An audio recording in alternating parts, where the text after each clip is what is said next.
आपण मैंने समस्त को आम शाशु बो हांडू शाल को स्वागत। आज मुझे करुँची सपुरी खटा।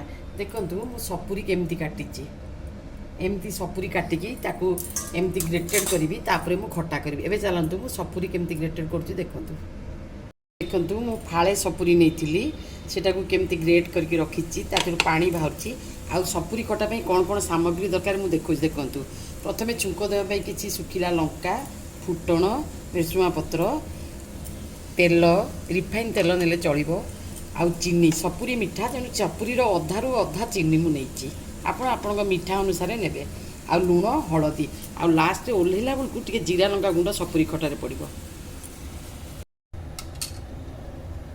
एबे मु गैस लगे कड़ई बसई देखु कड़ई मोर ताती गला 2 चामच रिफाइन तेल पकाउची। सपुरी खटारे बेसी तेल दरकार हुए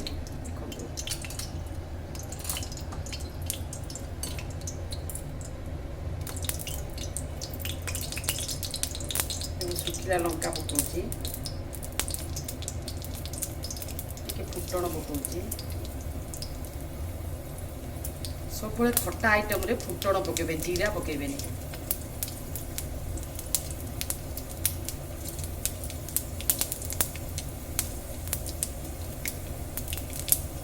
फुटण मोर फुटी आसलानी एबे मु भुर्सुआ पत्र पकाउची।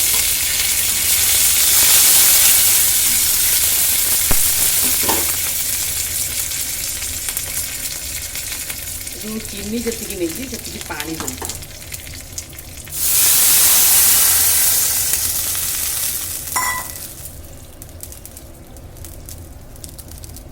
आपण सपुरी परिमाण अनुसार लुण देवे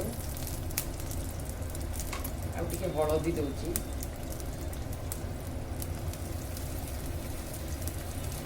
एबे मु चीनी दे दूची।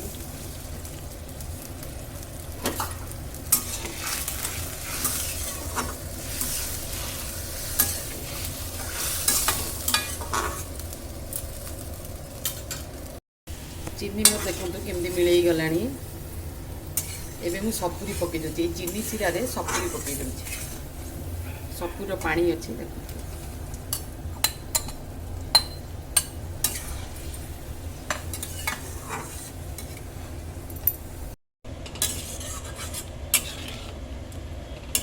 के समय आम छाड़ीदेवा सपुरीटा पानी रे फुटब कि घोड़ेबा दरकार नहीं।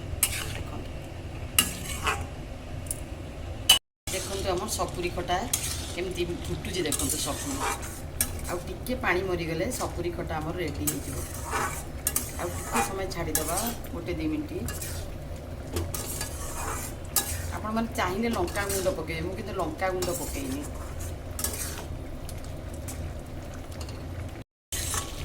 देखु खटा आमर हो गलानी सपुरी खटा पानी प्राय मरीगलानी।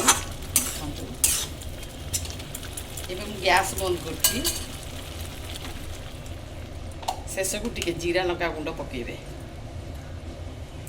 सपुरी खटा आमर रेडी मु लंका पकेनी जीरा लंका गुंड टिके पकाउछि। एबे देखंतु